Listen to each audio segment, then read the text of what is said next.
Hello and welcome back to another Rush Duel Links deck profile. Today we're taking a look at Icearc or Spectral Squall, which is a bit of a weird deck. So going into this, basically everyone has said that the Icearc deck is going to be a bit of a joke, a bit of a meme. It's not going to have any kind of legs to stand on. It's going to be very underwhelming, and if you high roll, maybe you can do something. And for the most part, I pretty much did agree with those sentiments, but we have seen a couple of players over on the Japanese side of things start to say that they thought this deck was actually okay. They didn't say it was a top tier deck. I don't want to put words in their mouth. They basically said it was like tier 3, like low tier 3 to like playable. I guess you could say it's like high rogue. And so I thought, we'll try it out. So this list specifically, we did find off of Nanao, who does host the point battles. He is a YouTuber, he is a streamer, he does quite a lot of Rush content as well as speed. And this is his list specifically. I don't know if he got the list off someone else, but that's where we got this list from. So we did not create this build. But we have played quite a bit with it now. And my initial thoughts are it's very underwhelming. It basically does what we thought it would do. If you get very lucky, you can pop off, you can summon out 3 guys that have a lot of attack and get a lot of damage in. If you don't get lucky, the deck kind of just falls to pieces. So the first thing you should probably notice is this is a 36 card deck, and the reason for that is that we are on so many high level monsters, so to try and balance out the ratios, we've increased the number of cards in the deck. And why are we on so many monsters? Well, we need our 3 copies of Icearc, and then we also want some other monsters to be used with our skill. So our skill is Spectral Squall. So this skill can only be used if all of the monsters with 1400 or more attack in your deck are warriors and or winged beasts. From turn 2 onwards, during the turn that we have normal summoned a level 6 or higher monster, we can send up to 2 dark attribute warrior monsters with different names from our hand or deck to the graveyard. Then you can make 1 face-up water attribute winged beast monster on your field, gain 1000 attack at the end of this turn. So this boost can only be applied to Icearc or Blue Falcon Tengu. Tengu we can get up to 28, which is actually not that bad, but this deck doesn't actually play Tengu at all, and instead forgoes it just to have the Icearc. So there's a couple of things to take note of. We can send up to 2 Dark Attribute Warrior monsters with different names from our hand or deck to the graveyard. So first off, different names means that we have to play multiple different ones. We can't just have 3 copies of one and call it a day. We do have to have multiple different named warrior monsters. On top of the fact, Icearc itself has an effect which says we can place 2 level 7 or higher warrior monsters with different names from our graveyard on the bottom of our deck. So again, we send 2 with the skill. We can then use Icearc to put those 2 back on the bottom of our deck. Seems to work out. But then we special summon a level 7 or higher warrior monster from our graveyard face up to our field. Now this is where everything starts to fall apart, because we now need an extra warrior monster in our graveyard from somewhere to actually fulfill this effect. But the way that we tended to do this was that we would summon out one of our other warrior monsters, then dump 2 into the graveyard. On the following turn, our warrior would usually get killed by our opponent, and then when we do draw into Icearc, we already have 3 set up in the graveyard. Icearc puts our warriors back into our deck, and then we use the skill again to put them back from our deck into the graveyard so we don't draw into them, and effectively have a bunch of bricks in the deck. So in a weird way, you could argue that a lot of these warriors end up being garnets, that the whole point is we will just send them to the graveyard and basically keep shuffling them back into the deck and then back into the graveyard again. So it ends up feeling like you're not actually playing this many high levels, we're really playing more like 6. But the main combo of the deck is going to be summon out the Icearc, use the Spectral Squall. Icearc will then gain 1000 attack for up to 3000. Icearc will let us bring back a monster from the graveyard, so that will be a 2500 attacker, and then we'll have a 35 and a 25, and then something else. That something else could be another 25 if we're able to get one out, or it could be something like Piercing Samurai to give our 2500 attack monster piercing, and then we just have 3 big guys and we get to attack our opponent and hopefully kill them or clear their board or something. Now, one saving grace the deck does have is that we do have Kaleidomirror and the Piercing Samurai, which means we can beat set 3 pass. It's not a great way to get in, but any way is better than no way. Kaleidomirror, if it's normal summoned, we can attack directly if our opponent has all defense position monsters, and Piercing Samurai lets any of our warrior monsters gain piercing, which is pretty okay. This is going to be the primary way that we do get to our opponent's life points. It is a bit disappointing that we can't make Icearc piercing, and we can't use the Squall ability to boost any of our warrior monsters, because then we would have a better way to get damage in, but we can't do that, so it's a little bit irrelevant to talk about it. So, going through the card by card, we do have the Semi-Ruler. This is in here to be a different named monster. So we want as many different names for our level 8 warriors as possible, because this helps us sort out potential bricks, because if we only have a limited number of names, we won't always have access to do different monsters to send to the graveyard. So having as many different names as possible does kind of work out better. We're almost never going to be using Semi-Ruler's effect, but just having it in here, we'll just keep throwing it into the graveyard, bring it back with Ice Arc sort of thing. Because whenever we do shuffle cards back in with Ice Arc, we want to be putting the more useful cards back in. So we'll almost always put Yami Ruler and Kimi Ruler back in and special summon out Semi-Ruler, because it doesn't really matter anyway. We're almost never going to use Semi-Ruler's effect, but it's nice to have it in here. Then we have the Yami Ruler. Again, this is primarily going to be dumped into the graveyard with Spectral Squall, but 2500 attack, 2500 defense is still pretty good, and its effect is not bad. It's not particularly relevant at the moment, because most decks can play around it by special summoning, or just playing lower than level 7 monsters, but it does come up occasionally. Then there's Kimi Ruler, which we've already spoken about a little bit. This is going to be our primary attacking monster. 2500 attack is still decent, getting that direct damage in is pretty cool, and because it's a warrior, we can still give it piercing with Piercing Samurai. We've already spoken a lot about Ice Arc, but this is the main combo piece of the deck. And then we have Urashima Warrior. This card is actually very, very good in this format because this format is plagued by Negate Attack and Buffered Slime. These two cards pretty much dictate how this entire format is played. And if we can say we can get one attack in without our opponent being able to use their protective back row, that is just extremely powerful. We have won a few games by just using this with our Kimi Ruler and then saying, okay, I know you have Negate Attack, but you can't use it, so I'm just going to get in and win anyway. So Urashima Warrior, very, very powerful right now. The only negatives are 1, 0 defense is really, really bad, especially in something like machines who get piercing. 2, we have to shuffle a monster with 0 attack back into our deck, which means we have to be on 0 attack monsters. In this deck specifically, we're playing these zombie monsters, but just making sure you have a 0 in the graveyard can be a bit annoying sometimes. And 3, obviously it's only a 1200 attack. 1200 attack is not a fantastic attack stat, but it's fine.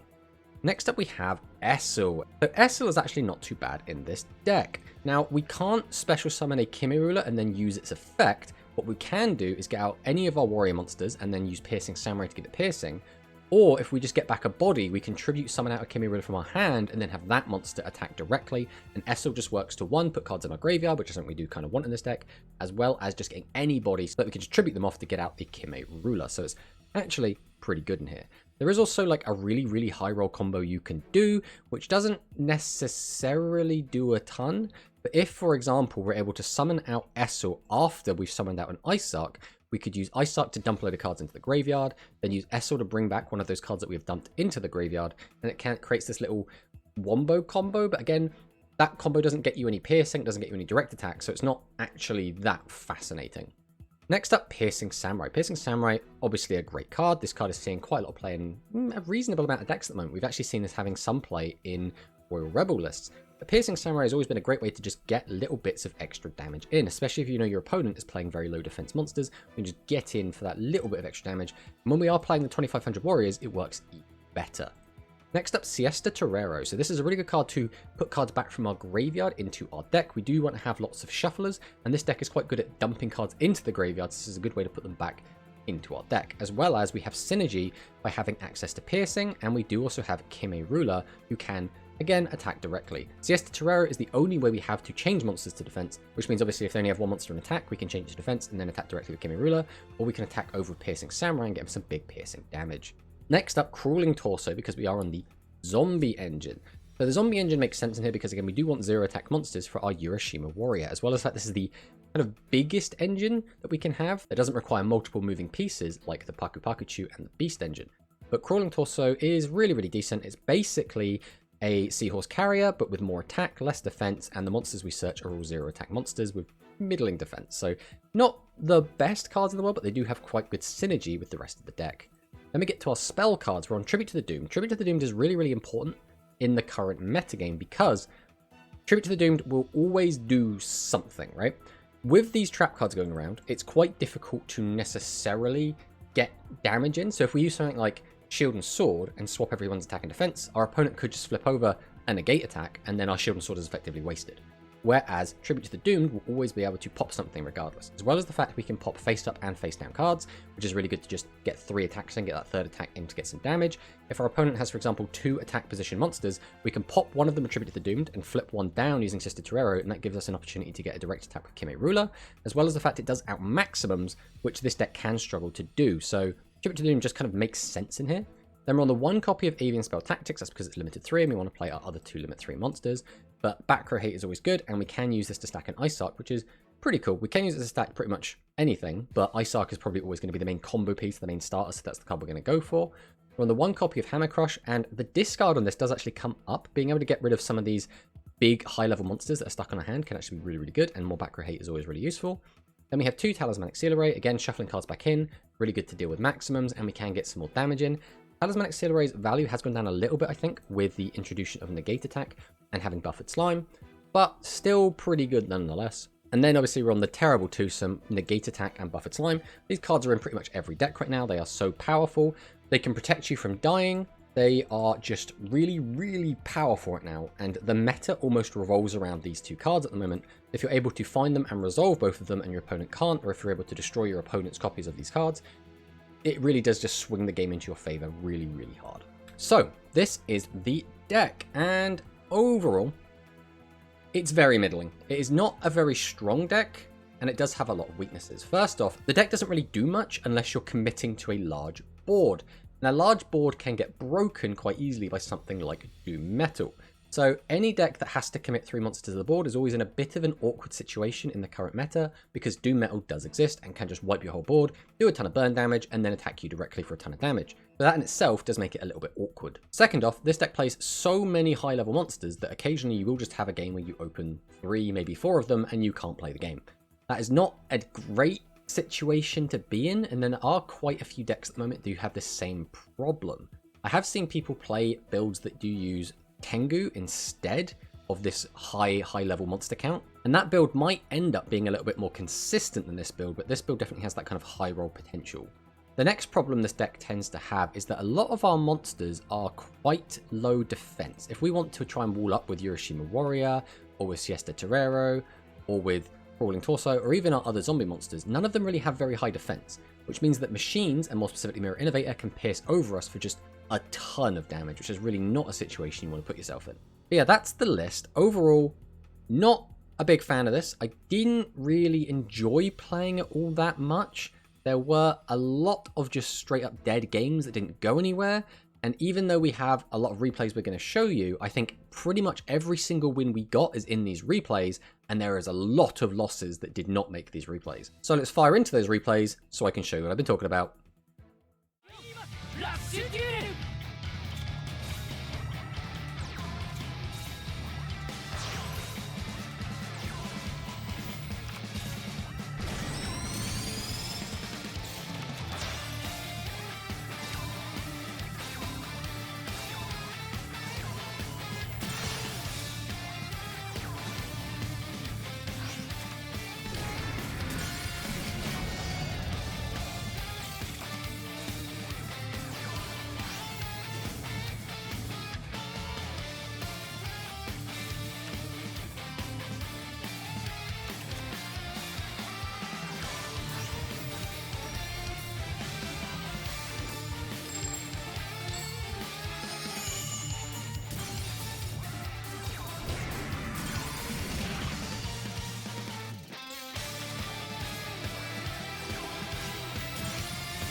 Duel!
参りますラッシュデュエル